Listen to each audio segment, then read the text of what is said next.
Alright, hello friends, welcome to यार के YouTube channel. मेरा नाम है आयुष राठी और यार ये हमारा ट्रिक्स एंड चीट कोड्स का एक और नया एपिसोड है जिसमें मैं आपके सामने क्वेश्चंस लेने वाला हूं जेईई मेन के प्रीवियस ईयर क्वेश्चंस। और जेईई मेन के प्रीवियस ईयर के क्वेश्चंस में मैं आपको दिखाऊंगा किस तरीके से हम लोग ट्रिक्स एंड चीट कोड्स लगा सकते हैं, जाली जुगाड़ टेक्निक से हम लोग किस तरीके से क्वेश्चंस को सॉल्व कर सकते हैं। एग्जाम में यार कई बार आपसे सीधे तरीके से क्वेश्चन सॉल्व नहीं होगा, वहां पर आपको टेढ़े तरीके से जो है क्वेश्चंस को उड़ाना पड़ेगा। वही सारी चीजें मैं आप लोगों को इस वीडियो के अंदर में सिखाने वाला हूं। तो जल्द से इस वीडियो को लाइक करके चैनल को सब्सक्राइब करके यार स्क्वाड का हिस्सा बन जाओ। उम्मीद करते हैं कि आपको ये वीडियो पसंद आएगी।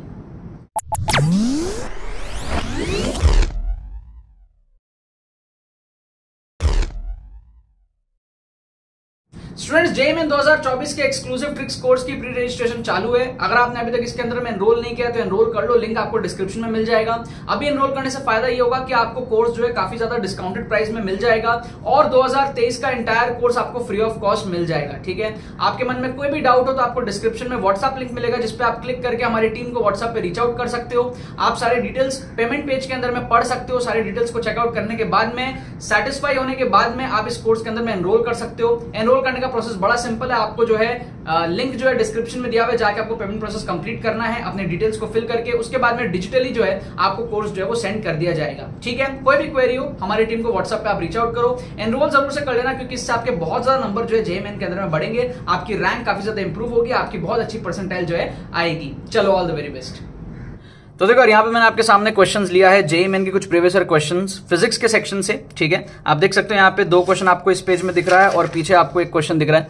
इन तीनों क्वेश्चन में मैं आपको चीट कोड समझाऊंगा कि भैया फिजिक्स में किस तरीके से चीट कोड्स लगते हैं, किस तरीके से यार फिजिक्स के क्वेश्चन को आप उड़ा सकते हो जेईई मेन के अंदर में। अगर एक्चुअल तरीके से आपसे क्वेश्चन सॉल्व नहीं हो रहा है तो आप लोग क्वेश्चन को छोड़ देते हो, वहां पर आप लोगों को क्वेश्चन को छोड़ना नहीं है, आप लोग को अटेम्प्ट करना है और अटेम्प्ट इस तरीके से करना है कि आपके क्वेश्चन के सही होने के चांसेस बहुत ज्यादा हो। ठीक है, चैनल को सब्सक्राइब कर लो और ऐसे वीडियोस आपके जेईई मेन तक आते रहेंगे और आपको बहुत ज्यादा मार्क्स का इंक्रीमेंट देखने को मिलेगा आपके मॉक टेस्ट में भी और एक्चुअल एग्जाम में भी। ठीक है, अब जैसे फर्स्ट क्वेश्चन को आप देखो यहाँ पर क्या दिया हुआ है, particle is executing simple harmonic motion of amplitude A along the x axis about x equals to 0। ठीक है, when its potential energy PE equals kinetic energy the position of the particle will be. तो यार एक तरीका होता है इस question को सॉल्व करने का, लेकिन बहुत सारे बच्चे क्वेश्चन को सॉल्व नहीं कर पाते, इसीलिए कट ऑफ इतना कम रहता है। तो ऐसे में यार जो भी एवरेज स्टूडेंट्स है या बिलो एवरेज स्टूडेंट्स है वो इस क्वेश्चन को अटेम्प्ट कर सकते हैं और सही अटेम्प्ट कर सकते हैं। कैसे, मैं आपको बता रहा हूं, आपको कम नॉलेज में भी ये क्वेश्चन सॉल्व हो जाएगा। आपको अगर सिर्फ इतना पता है कि सिंपल हार्मोनिक मोशन होता कैसा है, ठीक है, आप अगर सिर्फ सिंपल हार्मोनिक मोशन को इमेजिन कर सकते हो तो आपको पता होगा इस तरीके का कुछ सिंपल हार्मोनिक मोशन होता है। आप बस इतना सा चीज इमेजिन कर लो। ठीक है, इस तरीके से हमारे पास में सिंपल हार्मोनिक मोशन होता है। अभी क्या होता है, इसको थोड़ा सा मैं एक्यूरेटली ड्रॉ कर सकता था। ठीक है, आप चाहो तो थोड़ा सा एक्यूरेटली आप इसको एकदम एग्जैक्ट लेफ्ट हैंड साइड में और राइट हैंड साइड में एग्जैक्ट डिस्टेंस रख के आप इसको फील कर सकते हो क्योंकि आपको फिर क्वेश्चन भी देखना है। ठीक है, तो इसमें क्या होता है, आपको पता है कि भाई बीच के पोजीशन में क्या होता है, स्पीड मैक्सिमम होती है, काइनेटिक एनर्जी जो होता है वो अपने मैक्स पे होता है और आपको पता है पोटेंशियल एनर्जी फिर 0 ही हो जाएगा। और कोने में क्या होता है, हमारे पास में बॉडी स्टॉप होके रिटर्न आती है तो हमारे पास में काइनेटिक एनर्जी 0 हो जाता है तो पोटेंशियल एनर्जी अपने मैक्सिमम पे रहेगा। ठीक है ना, ये चीज आपको बेसिक सी पती है। तो ऑब्वियस सी बात है, अगर आप क्वेश्चन को ध्यान से पढ़ो तो आपको बोल रहा है काइनेटिक एनर्जी और पोटेंशियल एनर्जी को इक्वल कहां पर होगा, तो कहीं बीच में होगा। अब वो कहां पर होगा, एग्जैक्टली बीच में होगा, थोड़ा इधर होगा, थोड़ा क्या, वो चीज देखना है। तो पहला ऑप्शन अगर आप देखो ए पे, ठीक है, ए पे, ए मतलब एम्पलीट्यूड, एम्पलीट्यूड पे तो काइनेटिक एनर्जी 0 है और पोटेंशियल एनर्जी मैक्सिमम है, तो दोनों बराबर तो होगा नहीं, तो ये ऑप्शन क्या हो गया आपका, एलिमिनेट हो गया। ठीक है, अब अगर आप सेकंड देखो a/2, तो a/2 तो यार एग्जैक्टली एकदम बीच में है, एग्जैक्टली बीच में नहीं होगा। किस लिए नहीं होगा, क्योंकि आपको पता है जैसे जैसे आप आगे जाते हो आपका जो रिटार्डेशन है एसएचएम का वो बढ़ता है, क्योंकि आपको पता है acceleration is -ω² x in SHM. तो जैसे जैसे x बढ़ेगा एक्सेलरेशन जो कि नेगेटिव डायरेक्शन में, मतलब डिसेलरेशन आपका बढ़ेगा। मतलब कि जब बॉडी यहां पर है तो जो उस पे पीछे रिटार्डेशन लग रहा है वो कम है, जब बॉडी यहां पर है तो रिटार्डेशन ज्यादा है। इसका मतलब बॉडी की जो चेंज ऑफ स्पीड है फर्स्ट हाफ में कम रहेगी और जो चेंज ऑफ स्पीड है वो सेकंड हाफ में बहुत ज्यादा रहेगी। मतलब कि स्पीड यहां पर अगर 10 है तो यहां पर 5 और यहां पर 0 नहीं होगा, यहां पर 10 है तो यहां पे 7 होगा और यहां पे 7 से सीधा 0 होगा। मतलब इस रीजन में जो डिक्रीज है स्पीड का वो बहुत ज्यादा है क्योंकि एक्सेलरेशन बहुत हाई हो चुका है इस रीजन में। समझ गए आप बात को, तो इसलिए सेंटर पे तो होगा नहीं। ठीक है, ये क्या है, a/2√2, 2√2 का मतलब क्या है, a/2.8, मतलब कि ये हाफ से भी कम है। मतलब इस रीजन में 1/3 रीजन अप्रोक्स है ना, मतलब 1/3 a/3 के आसपास आ रहा है, समझ रहे हो, 1/3 के अप्रोक्स। तो इस रीजन में नहीं होगा ना यार, ऑब्वियस सी बात है। मैं क्या कह रहा हूं, अगर यहां 10 है तो यहां 7 है तो यहां 0 है, 10 से 7 कम होगा यहाँ पे डिक्रीमेंट, यहाँ पे डिक्रीमेंट ज्यादा होगा क्योंकि एक्सेलरेशन डिसेलरेशन यहाँ पे ज्यादा होता है, नेगेटिव एक्सेलरेशन यहाँ पे ज्यादा होता है क्योंकि वो एक्स बढ़ गया हो यहाँ पे, समझ गए। तो बीच में कहां पर आएगा, मतलब दोनों 5-5 चाहिए, समझ रहे हो। तो यहां पे कहीं पे 5 होगा, जब वो 5 होगा काइनेटिक एनर्जी तो पोटेंशियल भी 5 बढ़ जाएगा, समझ गए ना। तो ये हमारे पास में आंसर क्या होगा, डी। ये चीट कोड था। विदाउट सॉल्विंग अगर आपको फंडामेंटल पता है तो भी आप क्वेश्चन को उड़ा सकते हो, राइट। जैसे सेकंड क्वेश्चन को आप देखो, आपको क्या कह रहा है, आप सिर्फ फील करके इस क्वेश्चन को उड़ा सकते हो। आपको क्या कह रहा है, 2 पॉइंट चार्जेस है this and this placed at x axis 1 and 4। तो आप क्या करो, ड्रॉ करो डायग्राम, आप इज्जत से इसको ड्रॉ करो, ठीक है। बहुत इजीली यार आप क्वेश्चंस को उड़ा सकते हो जेएमएन के। आप x = 1 लो, x = 2 लो, x = 3 लो, x = 4 लो, यहां पे भी ले लो 1 2 3 4, ठीक है ना। अब क्या है, आप देखो ध्यान से, आपको x = 1 पे ये जो चार्ज है आपका, ये कितना है, √10, ठीक है ना। यहां पे आपका क्या है, Q1 है √10, और यहां पे आपका क्या है, Q2 है जो कि -25 है, समझ गए, √10 माइक्रोकूलम, और ये है -25 माइक्रोकूलम। आपको क्या पूछा, आपको इलेक्ट्रिक फील्ड पूछा y = 3 पे। y = 3 कहां आएगा, यहां पे आएगा y एक्सिस में, राइट। आपको यहां पे इलेक्ट्रिक फील्ड पूछा है तो आप पहले तो यार ये समझो कि ये जो हाइट है ये 3 है, ये जो बेस है ये 1 है, ये हाइट 3 है और ये जो बेस है ये 4 है, ठीक है। तो ये डिस्टेंस कितना होगा, पहले तो आप ये चेक करो, ये डिस्टेंस आपका हो जाएगा √3² + 1², मतलब कि √10, ये डिस्टेंस √10 है, और ये वाला डिस्टेंस कितना हो जाएगा, ये हो जाएगा √3² + 4², मतलब कि √25 विच इज 5। तो आप बस ये देखो, पहले तो आप इलेक्ट्रिक फील्ड निकालो इसके वजह से और फिर निकालो इसके वजह से। तो KQ/r² होता है इलेक्ट्रिक फील्ड। सो K × Q की वैल्यू √10/r² की वैल्यू 10 हो जाएगी। तो ये आ जाएगा मेरे पास में K/√10 इसके लिए। और अगर मैं इसके लिए कैलकुलेट करूं तो KQ² मेरा हो जाएगा कितना, Q² मेरा हो जाएगा यहां पर, सॉरी Q हो जाएगा मेरा यहां पे 25 KQ/r²। r² मतलब 5 का स्क्वायर 25, तो ये आ जाएगा K, समझ गए। तो इसके लिए आ रहा है K/√10 और इसके लिए आ रहा है K। बड़ा कौन सा है, ये वाला बड़ा है, K बड़ा है, ये तो छोटा हो गया, √10 is 3 point something, K/3 point something. तो इसकी जो मैग्नीट्यूड है वो इससे 1/3 के आसपास है, समझ गए। This is nearly equal to K/3, 1/3 के आसपास, समझ गए। अब आप डायरेक्शन देखो तो प्लस चार्ज, ये प्लस चार्ज है तो प्लस की वजह से दूर होता है और नेगेटिव की वजह से अंदर होता है, टूवर्ड्स होता है। तो अगर मैं इसको अब ड्रॉ करूं तो ये अगर मेरा दूर है इतना, तो ये 3 गुना होगा अंदर की तरफ, इसके 3 गुना। 3 गुना मतलब आप समझ रहे हो, लगभग इतना हो जाएगा ये, समझ रहे हो। ये अगर 1 यूनिट है तो ये 3 यूनिट हो गया, 1 2 3 अप्रॉक्स, समझ गए आप बात को। ये एक इधर हो गया इसके वजह से, और ये एक अंदर के तरफ हो गया इसके वजह से, ठीक है।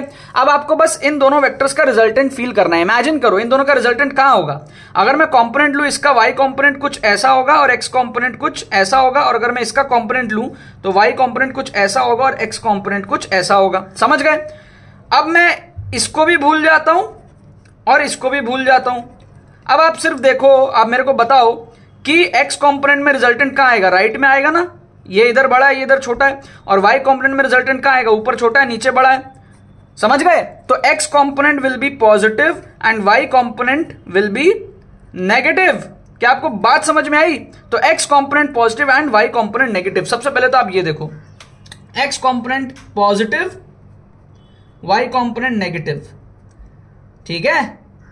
x component positive y component negative, x is negative y is positive, eliminate, x is negative y is positive, eliminate. तो 2 ऑप्शन तो आपके एलिमिनेट हो गया, ठीक है। अब एक चीज और यार, आपको देख के ये भी फील आएगा कि ये दोनों बराबर होने के चांसेस नहीं लग रहे, ठीक है ना। यहां पर आप देखो x की वैल्यू बहुत बड़ी है यहां पे और ये बहुत छोटा है। तो अगर आप कंपोनेंट में भी अगर आप लेंथ को इमेजिन करो, आप इसको मैं वापस से ड्रॉ कर रहा हूं, ये बहुत बड़ा था, ये छुटकू सा था, ये ऊपर ऐसा था और ये नीचे ऐसा था। तो आपको फील हो जाएगा कि x का जो मैग्नीट्यूड आएगा ना, नेट मैग्नीट्यूड, ठीक है, ये बहुत बड़ा आने वाला है, ठीक है। इसका और इसका जो रिजल्टेंट है वो एटलीस्ट इतना तक तो रहेगा ही, समझ रहे हो, थोड़ा सा पोर्शन कम हो जाएगा, ठीक है। लेकिन y में अगर हम देखें तो उतना बड़ा मैग्नीट्यूड नहीं मेरे को फील हो रहा है, ठीक है ना, क्योंकि x में जब मैं राइट माइनस लेफ्ट कर रहा हूं तो लेफ्ट इतना छोटा है कि वो राइट की तरफ बहुत बड़ा मैग्नीट्यूड आ रहा है। लेकिन y में दोनों थोड़े कंपेरेबल हैं, ये हालांकि छोटा है इससे लेकिन बहुत छोटा नहीं है। तो y में जो नेट मैग्नीट्यूड आएगा वो कम आएगा नीचे, कंपेयर टू एक्स में जो मैग्नीट्यूड आया राइट में, तो हमारे पास में क्या हो जाएगा, आंसर ए हो जाएगा, बी भी एलिमिनेट हो जाएगा, बी में 81 दोनों सेम था इसलिए, तो आपका आंसर क्या हो जाएगा, योर आंसर विल बी ए। इसका आंसर क्या था, a/√2। आपको चीट कोड समझ में आ रहा है, आपको समझ आ रहा है कि किस तरीके से आप क्वेश्चंस को बिना सॉल्व के भी उड़ा सकते हो जेईई मेन में। राइट इस क्वेश्चन को ध्यान से देखो यार, और वीडियो को लाइक कर दो, चैनल को सब्सक्राइब कर लो। इस क्वेश्चन को देखने के बाद में ना आपका दिल बोलेगा हड़प्पा, ठीक है। देखो यार क्या ट्रिक है, आप देखो यहाँ पे, in a car race on a straight path, car A takes a time t less than car B at the finish and passes finishing point with a speed v more than that of car B. Both the cars start from rest and travel with constant acceleration a1 a2, then v is equal to। अब ऐसे question को यार देखो, ये general question है, general question solve करना यार थोड़ा सा डिफिकल्ट होता है, आपको आपकी सॉल्विंग एबिलिटी और आपका नॉलेज अच्छा होना चाहिए। लेकिन अगर आपका नॉलेज एबिलिटी, सॉल्विंग एबिलिटी उतना अच्छा नहीं है, नॉलेज और सॉल्विंग एबिलिटी, तो आप कुछ नॉन वैल्यूज को लेकर के अगर आप इस टाइप के जनरल क्वेश्चंस करते हो तो वो बहुत इजीली सॉल्व हो जाता है। जैसे कि अगर आप एक एक्सेलरेशन को, धरती का प्रकोप g ले लो, जिसकी वैल्यू आपको पता है 10 मीटर पर सेकेंड स्क्वायर, तो आपका काम बहुत आसान हो जाएगा, ठीक है। मैं क्या कर रहा हूं, पहले तो मैं कार A कार B 2 है, ठीक है, तो पहले मैं देखो कार A को लेता हूं और मैं कार B को लेता हूं, क्लियर है। मैं खाली पहले तो ये चेक कर लेता हूं कि अगर किसी का एक्सेलरेशन 10 है तो वो 2 सेकंड में कितना ट्रैवल करता है, तो वो मेरे को मिलेगा s इक्वल्स टू ut 0 हो गया, u 0 इनिशियल 0 है, ठीक है, रेस्ट से स्टार्ट हो रहा है, तो half into a into t square, जिसका मैं वैल्यू t की 2 ले रहा हूं, 2 का स्क्वायर, तो s की वैल्यू मेरी आ गई 5 इंटू 4 20 मीटर्स। ये मैंने इसलिए लिया है ताकि अब मैं जो डिस्टेंस है ना उसको 20 मीटर्स ले लूंगा। तो बेसिकली मैं एक हाइट ले लेता हूं बिल्डिंग का 20 मीटर हाइट का, दोनों के लिए, ठीक है। आप देखना मैं कितने चालाकी से क्वेश्चन को सॉल्व कर रहा हूं। मैंने क्या किया, 2 सेकंड में कार A को नीचे भेज दिया, ठीक है, किस एक्सेलरेशन से, डिस्टेंस मेरा हो गया 20, एक्सेलरेशन मेरा कितना हो गया g 10 metres per second square, और मेरे को यह पता है कि भाई जो टाइम लगेगा वो लगेगा कितना, वो लगेगा मेरा 2 सेकेंड्स, क्योंकि मैंने खुद ही 2 लेकर के डिस्टेंस निकाला है, समझ गए। तो मेरा क्या है, एक्सेलरेशन 1 a1 की वैल्यू 10 है और मेरा t1 का वैल्यू 2 सेकेंड्स है, समझ गए। और जो मेरा फाइनल वेलोसिटी है v1, उसको मैं क्या ले लेता हूं, v1 मेरा ऑब्वियस सी बात है 2 सेकेंड है, 20 हो जाएगा, 20 meters per second, v equal to u plus 80 करोगे आप तो 80 की वैल्यू 20 आ जाएगी, क्लियर है। तो ये एक डेटा हो गया। अब मैं यहां का डेटा निकालता हूं। मैं यहां क्या करूंगा, मैं यहां पे t2 को लेट कर ले रहा हूं अपने मन से, मैं t2 को ले रहा हूं 1 सेकेंड, और मैंने जानबूझ के यहां 2 लिया जिससे कि मैं यहां पे 1 ले पाऊं, समझ गए। आपको थोड़ी देर में खेल समझ में आएगा। मैंने यहां पे जान के 2 लिया जिससे कि मैं यहां पे 1 ले पाऊं। अगर मैं यहां पे 1 ले पाऊं तो कितना मेरे को 1 सेकेंड में कितना एक्सेलरेशन चाहिए, ठीक है, कार बी को नीचे पहुंचने में। आप बस ये देखो, ये मेरा क्या है, यहां पर कार बी है, हालांकि ये कार है बट मैं इसको बॉल की तरह ट्रीट कर रहा हूं। बात एक ही है ना, फिजिक्स तो फिजिक्स है, आप कार का देखो चाहे बॉल का देखो। अब मेरे को 1 सेकेंड में इसको नीचे पहुंचाना है, तो मेरा एक्सेलरेशन कितना होना चाहिए, s equals to ut plus half t square करोगे, है ना। इनिशियल वेलोसिटी देखो 0 है, यहां पे भी 0 है, यहां पे भी 0 है, क्वेश्चन के अकॉर्डिंग, रेस्ट पे है दोनों। तो s equals to half into a into t square की वैल्यू तो 1 ले ली मैंने जानबूझ के, और s की वैल्यू कितनी है 20 है, तो यहां से 40 आ जाएगा मेरा एक्सेलरेशन। इसका मतलब मेरा a2 जो है ना वो मेरे को मिल गया, कितना मिल गया मेरे को, a2 मिल गया कितना, a2 is equals to 40 meter per second square. Distance कितना है, डिस्टेंस इज सेम 20 मीटर, ठीक है। और मेरा फाइनल वेलोसिटी v2 आप कैलकुलेट कर लो, v equal to u plus 80 से, v equal to u plus 80, u 0 है, एक्सेलरेशन 40 है और टाइम 1 है, तो 40 into 1 40 meter per second. That means my v2 is 40 meters per second. अब आप देखो दोनों केसेस मेरे को समझ आ गए। अब आप क्वेश्चन को ध्यान से समझो, क्या कह रहा है, कार रेस है जिसमें कि a जो है उसको t लेस देन b लग रहा है, ठीक है। मैं इसको ले लेता हूं b और इसको ले लेता हूं a, तो क्वेश्चन के अकॉर्डिंग आ जाएगा a, क्योंकि फास्ट है ना, तो ये फास्ट वाला केस को मैंने a ले लिया, ठीक है। Car a takes t less than car b, इसका है 1 सेकेंड, इसका है 2 सेकेंड, कितना लेस हुआ, 1 सेकेंड लेस हुआ। दैट मीन्स क्वेश्चन का जो t है उसका वैल्यू 1 सेकेंड हो गया। इसको 2 सेकेंड लग रहा है, इसको 1 सेकेंड लग रहा है, ये 1 सेकेंड फास्टर है। अब देखो फिनिशिंग पॉइंट पे पहुंच रहा है, speed v more than car b, ठीक है। इसकी जो स्पीड है फिनिशिंग पॉइंट पे वो इससे v मोर है, एक्चुअल में कितनी मोर है, इसका 40 इसका 20, मतलब 20 मोर है। इसका मतलब v की वैल्यू क्या हो गई, क्वेश्चन के अकॉर्डिंग 20 हो गई। समझ गए? अब क्या है, हमको पूछा क्या है, हमको v की वैल्यू पूछा है 20। सारे क्वेश्चन में, सारे ऑप्शन में t की वैल्यू 1 हो गई, तो मैं सबको हटा देता हूं। अब आप a1 a2 की वैल्यू आपको ऑलरेडी पता है, a1 is 10 and a2 is 40। आप कैलकुलेट कर लो सबको, 2 इंटू a1 is 10, ठीक है, 2 into 10 into 40 upon a1 plus a2 50, root 2 into 10 into 40, root 10 into 40, 10 plus 40/2। आप देख लो कौन सा आंसर आपको 20 दे रहा है, बस वही आंसर हो जाएगा। तो यहां से आपका हो गया 480/5, ये आ गया 16 मीटर पर सेकेंड। ये आंसर नहीं है। ये आपका आ गया रूट 800, ठीक है, रूट 800 इज लाइक 10 रूट 8, ये भी आपका आंसर नहीं है। ये आपका आ गया रूट 400 विच इज 20, ये आपका आंसर है, ठीक है ना। और ये आपका आ गया 25 जो आपका आंसर नहीं है। तो आप ध्यान से देखो, ये आपका आंसर नहीं है, कट गया, ये आपका आंसर नहीं है, कट गया, ये आपका आंसर नहीं है, कट गया, ये आपका आंसर है, क्योंकि ये आ रही है 20 और v की वैल्यू है 20। v is the difference between the two speeds, ये कितना फास्ट इससे गया है, दैट इज v, ठीक है। और a1 a2 हमारे अजम्पशन से आ गया और हमने टाइम भी अजम्पशन से निकाल लिया, टाइम डिफरेंस हमने 1 ले लिया ताकि सारे ऑप्शंस में t की वैल्यू 1 हो जाए, calculation will be super fast, ठीक है ना। इस तरीके की यार ट्रिक्स आपको अगर लगानी सीखनी है तो आपका माइंडसेट डेवलप होना बहुत जरूरी है, और माइंडसेट डेवलप करने के लिए आपको एक्सक्लूसिव ट्रिक्स कोर्स में एनरोल जरूर से करना चाहिए। लिंक आपको डिस्क्रिप्शन में मिलेगा। कमेंट करके बताओ कैसा लगा।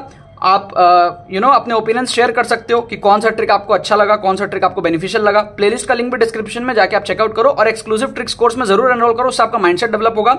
इस तरीके के क्वेश्चन जैसे मैं सोचता हूं आप भी सोच पाओगे और बहुत सारे क्वेश्चन जेईई में एक्स्ट्रा आप सॉल्व कर पाओगे। सिस्टमैटिक कोर्स है, स्ट्रक्चर्ड कोर्स है, कम टाइम में आप सारी चीजों को कवर करोगे, सारे ट्रिक्स देखोगे, साइंटिफिक स्टडी टेक्निक्स देखोगे, और भी बहुत सारी चीजें यार। लेटेस्ट पेपर्स 2023 के आप पेपर्स कवर करोगे, मॉक टेस्ट भी है, बहुत कंप्लीट पैकेज है जिससे कि आपका स्कोर इंप्रूवमेंट होगा जेईई मेन के पहले। चलो बाकी तो बस यही बात है।